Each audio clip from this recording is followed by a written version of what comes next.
Hello viewers, কেমন আছেন সবাই? আশা করি ভালোই আছেন।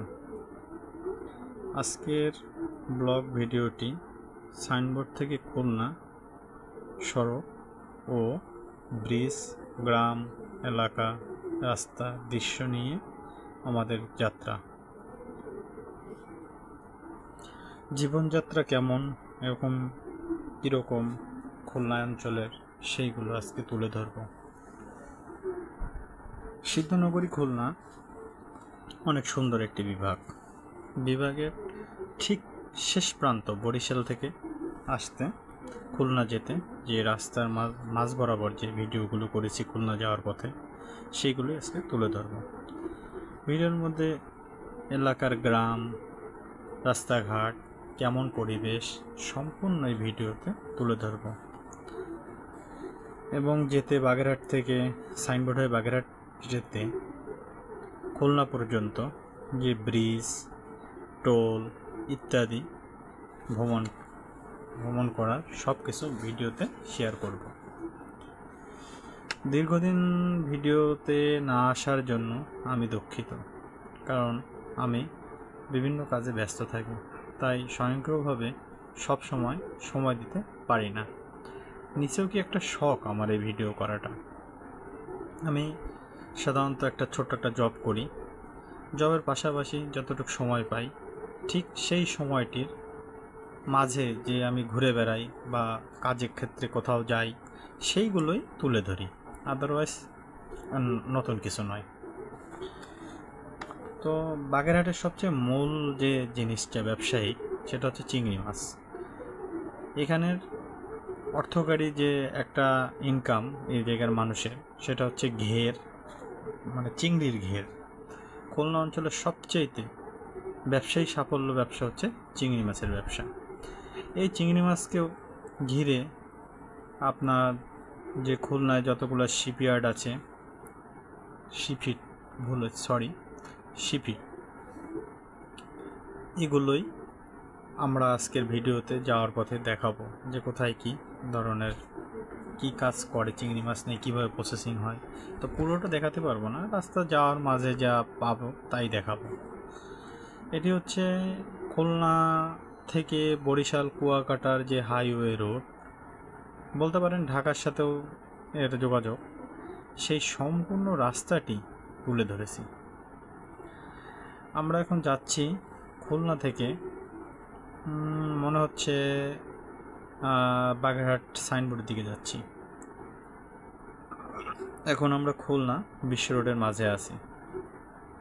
সবচেয়ে বড় কথা, যে রাস্তার পাশে যে ফ্যাক্টরিগুলো হয়ে উঠেছে, এগুলোই একটা দার্শনিক চিত্রের মতো।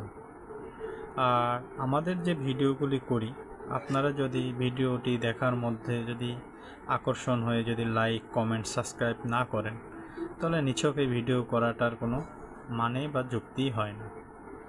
জানি না কেমনভাবে ভিডিও করতে হয়, কিভাবে লিভিং করতে হয়, এগুলো জানি না। তবে নতুন হিসেবে যতটুকু জানি তাই আপনাদের সামনে তুলে ধরছি এই ভিডিওর মাঝখানে। ভিডিওটি অনেক বড়, এত সময় আজকাল ভিডিও দেখার মতন লোক নেই। তবে ধৈর্য ধরে আমাদের ভিডিওটার পাশে থাকলে দেখতে পারবেন যে কিভাবে ব্রিজে যাওয়া হচ্ছে। আমি একটি পিকআপে করে যাচ্ছি। পিকআপটি সাধারণত গ্রামীণ ফোন কোম্পানির। তো যাই হোক, আমার ড্রাইভারের সাথে ভালো সম্পর্ক, এই জন্য পিকআপে যাচ্ছি। তো যাওয়ার পথে যে এতটা উন্নত এবং ডেভেলপ হয়েছে এই জায়গাটি, সব কিছুই আমার খুব ভালো লাগে।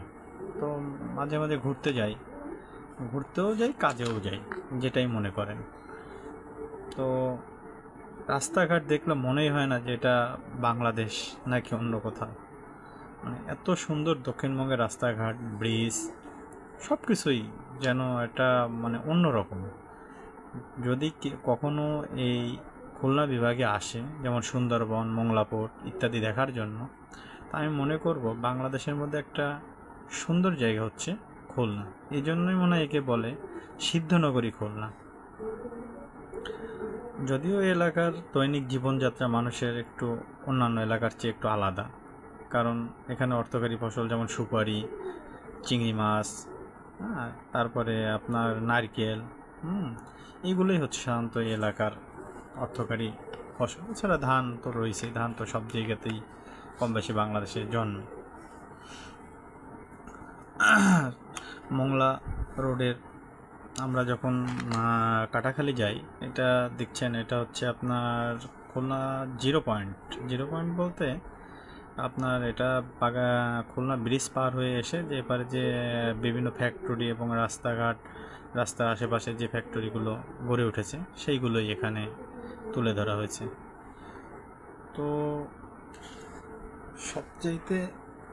সবচেয়ে বেশি ভালো লাগছে যে যার সাথে গেলাম সেই ড্রাইভারটা হাসান ভাই আমাদের, ওনার সাথে যাওয়ার কারণে বিভিন্নভাবে উনি অনেক জায়গায় চিনি না, উনি আমাকে চিনে দেখালেন যে কেমন কি। তো আমরা এখন সাধারণত চলে আসছি আপনার ওখান থেকে ছেড়ে একটা ব্রিজ পার হচ্ছি। এটা হচ্ছে আপনার কাটাখালী প্লাস কুদির বটতলা নামক একটা জায়গা। এই রোডের মাঝখানে সামনেই হচ্ছে আপনার কাটাখালী চলে যাব। তো ডান পাশে দেখছেন যে রোডটা কতটাই বিজি, অনেক বিজি রাস্তা, যে কখনোই ফাঁকা থাকে না। আর এই রাস্তায় অনবরত দুর্ঘটনা লেগেই থাকে। তো আমার এক প্রকার ভয়ও লাগে এই রাস্তাতে আসতে, যে প্রয়োজন ছাড়াও ঠিক একটা বের হওয়া হয় না।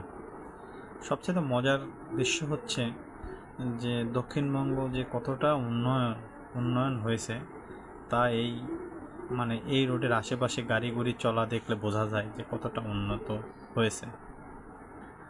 আর সবচেয়ে বড় যে বিভিন্ন প্রতিষ্ঠান, এই ব্রিজ পদ্মা সেতু হওয়াতে আরও বিভিন্ন প্রতিষ্ঠান হয়ে উঠেছে, যে প্রতিষ্ঠানগুলো অনেকটাই দেশের আমাদের এই বিভাগের অনেকটা কাজে লাগে। মানুষের কর্মসংস্থান বেড়েছে, ইত্যাদি অনেক কিছু বেড়েছে।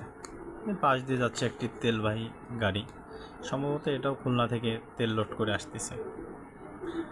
তো ভিডিও করার মধ্যে যতটুকু আমার চোখে পড়েছে, রানিং যাওয়ার মধ্যে ঠিক ততটুকুই তুলে ধরেছি।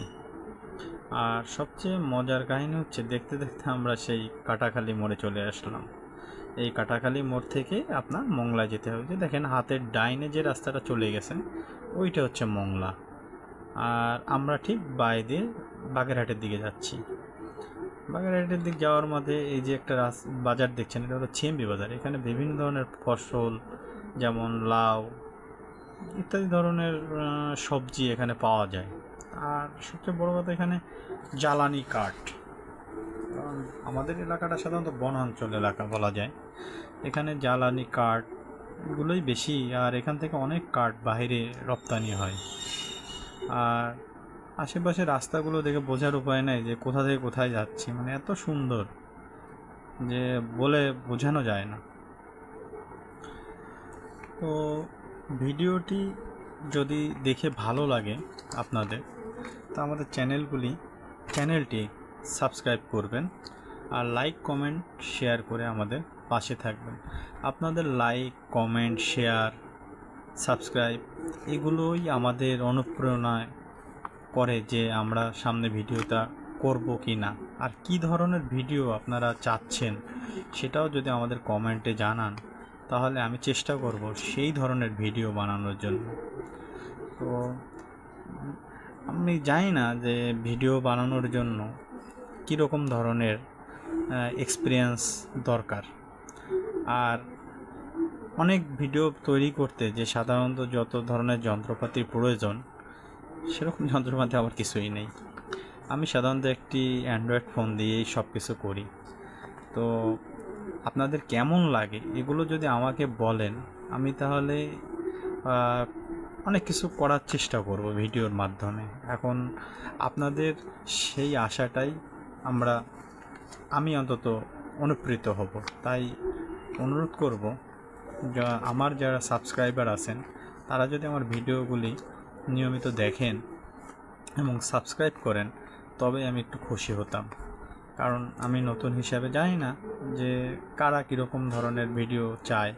সেটা যদি আপনারা আমাকে কমেন্টে না জানান তাহলে আমি বুঝবো কী করে যে কেমন ভিডিও বানাবো। তো ভিডিওর সাথেই থাকুন, দেখতে থাকুন রাস্তা প্লাস ডান বামে যে দৃশ্যগুলি। আমি এছাড়া আর তেমন কিছুই ভিডিওতে দেইনি। আর বেশি বেশি বকবক করলে তো আপনাদেরই খারাপ লাগবে, সেই বকবকটা আমি দেখাতে চাচ্ছি না। ভিডিওর মাঝখানে আপনাদের বলতে চাচ্ছি যে এখন কোথায় আছি, কোথা দিয়ে যাচ্ছি, সেইগুলোই বলবো। তো দেখতে থাকুন ভিডিও। আমরা সামনে চলে এসেছি হচ্ছে 60 গম্বুজ মসজিদ, বাগেরহাটের ঐতিহ্যি একটা মসজিদ। তো দেখবেন সামনে হাতের ভিডিও দেখতে দেখতে হাতের বাম পাশে দেখেন যে 60 গম্বুজ মসজিদটা। আমি চেষ্টা করব আমি গাড়িতে থেকে আমি পুরো মোবাইল দিয়ে যতটুকু পেরেছি ততটুকু আপনাদের দেখানোর জন্য আমি চেষ্টা করব। আমি দেখেন হাতের ডান পাশে এটা গেট। এখান থেকে সাধারণত ট্যুরিস্ট যারা বাংলাদেশি ট্যুরিস্ট তারা যদি আসে তো 10 টাকা মনে হয় হাইস্ট লাগে। আর যদি বাহিরের লোকজন মানে যেমন ফরেনার ইন্ডিয়ান বা নেপাল থেকে যদি আসেন তাদের ক্ষেত্রে মনে হয় সম্ভবত 200 টাকা বা 100 টাকা বাংলাদেশি টাকার টিকিট মূল্য। তো আর দেখতে দেখতে আমরা বাগেরহাটে চলে আসলাম। এখন বাগেরহাটে চলে এসে শহরটি ক্রস করব। সামনে হয়তো বাগেরহাট পুলিশ লাইন, এরপরে হচ্ছে বাগেরহাট শহর। তো আমরা বাগেরহাট শহরের ভিতরে ঢুকবো না, আমরা বাগেরহাট শহরের মাঝখান দিয়ে যে রোডটা চলে গেছে আমরা সেই রোড দিয়ে ওপারে চলে যাব। ওপারে বলতে আমরা বাগেরহাটের নদীটা পার হয়ে ওপারে যে সাইনবোর্ড, আমরা সাইনবোর্ড পর্যন্ত যাব। তো আমাদের ভিডিওটি হলো গন্তব্য হচ্ছে সাইনবোর্ড পর্যন্ত। তো ওই সাইনবোর্ডের মধ্যে যা আছে তাই, রাস্তার আশেপাশে যা দেখবেন তাই, এর বাইরে আর কিছুই দেখাতে পারবো না। আর আপনারা যদি কমেন্ট আমাকে বলেন যে এই ধরনের ভিডিও দেখব, তাহলে আমি সেই ধরনের ভিডিও করে আপনাদেরকে দেখানোর চেষ্টা করব। আমার ভিডিওটি সাধারণত আমার এলাকার ভিত্তিক নিয়েই আমার ভিডিওটি যখন সময় পাই তখন করি। আমার ইউটিউব ভিডিওটা আমার প্রফেশনাল না। তো আপনারা যদি আমার ভিডিওটা দেখেন আমার খুব ভালো লাগবে, কারণ ভিডিওটা বানানোর যে একটা অনুপ্রেরণা যে কীভাবে করে, এই যে একটা অনুপ্রেরণাটা আমার মধ্যে জেগেছে, এটা যদি আপনাদের সাড়া পাই তাহলে আমার আরও ভালো লাগবে। তো বন্ধুরা দেখুন ভিডিওতে সামনে কোথায় যাচ্ছি। এখন আমরা চলে এসেছি বাগেরহাটে ঢুকতে, এটাকে বলে হচ্ছে বারাকপুর, যেখানে মাছের বিখ্যাত জায়গা বারাকপুর, সেখানেই চলে এসেছি। এবার ব্রিজ পার হয়ে ওপারে যাচ্ছি। ওপারেই হচ্ছে সাইনবোর্ড। এবার বাগেরহাট দড়াটানা ব্রিজ পার হচ্ছি। দেখেন ব্রিজটি আমাদের ওভারটেক করে একটি মোটরসাইকেল চলে গেল। তো সবচেয়ে আপনারা লাইক কমেন্ট করে আর @D বাংলায় চলুন ভিডিও দেখি এই চ্যানেলটি সাবস্ক্রাইব করবেন। আমাদের চ্যানেলটির নাম @D চলুন বাংলায় ভিডিও দেখি, একটা ব্যতিক্রমী নাম। জানি না আপনাদের কাছে কেমন লাগে। তো নেক্সট ভিডিও আবার আগামী শুক্রবার শিডিউল মেনটেন করে যে ভিডিওটা দেখাতে হয় সেরকম ভিডিও আমরা এখন পর্যন্ত বানাইতে পারি না, যে কিভাবে করব। আসলে সময়েরও তো প্রয়োজন আছে। তো ভালো থাকবেন, আর আমার ভিডিও কেমন লাগে এগুলো তো অবশ্যই জানাবেন। দেখেন আমরা এখন ঠিক মনে হচ্ছে না সুন্দরবনের ভিতরে ঢুকে গেছি। আসলে সাইনবোর্ড এলাকাটা ঠিক ওরকমই লাগে, মনে হয় যেন সুন্দরবন। আসলে সুন্দরবন না, এখান থেকে সাইনবোর্ড থেকে ডাইনে মোড়লগঞ্জ হয়ে তারপরে হচ্ছে সুন্দরবন। এরপরে হচ্ছে আমরা সুন্দরবনে পৌঁছে দেবো। পাশ দিয়ে একটি গাড়ি চলে গেল শরণখোলা, এই সেই সুন্দরবন ওই গাড়িটি। তবে ওখানে যাওয়ার পরেও যে সুন্দরবন তাও না। হ্যালো ভিউয়ার্স, একটু সময় নেওয়ার জন্য আপনাদের পাশে আছি, থাকবো আগামীতেও। তো আমাদের ভিডিওটি এখন কেমন লাগছে জানাতে ভুলবেন না। ধন্যবাদ সবাইকে, আমাদের ভিডিওর সাথেই থাকবেন। আর @d চলুন ভিডিও দেখি চ্যানেলটি সাবস্ক্রাইব করবেন এবং অন্যকে সাবস্ক্রাইব করতে উৎসাহিত করবেন। দেখতে দেখতে আমার ভিডিওটি শেষে চলে এসেছি। এসে একটি বাস ওভারটেক করে ফেললাম। পিক আপ যে এত জোরে চলে তা আজকে এই ভিডিওতে দেখালাম যে আসলে পিক আপও অনেক জোরে চলে। যাই হোক, আমার ড্রাইভারটা, যার গাড়ির সাথে গিয়েছিলাম, ড্রাইভারটা খুবই ভালো ছিল। যে সামনে থেকে আবার একটি বাস চলে আসলো। দেখেন চারপাশে নদী, এই যে মাঝখানে রাস্তা, সব মিলিয়ে একটা অন্যরকম একটা দৃশ্য। ধন্যবাদ, ভালো থাকবেন। আর আস্তে আস্তে এই যে ফতেপুর চলে আসলাম, এরপরেই সাইনবোর্ড। সাইনবোর্ড মানেই মাছের আড়ত তার আড়ত, এটাই হচ্ছে সাইনবোর্ডের সামনের স্টপেজ, তারপরে সাইনবোর্ড। আর ভিডিও দেখেন এবং সামনের ভিডিওটি দেখার জন্য আপনাদের একান্ত কামনা করছি। ধন্যবাদ, সবাই ভালো থাকবেন। Bye, tata.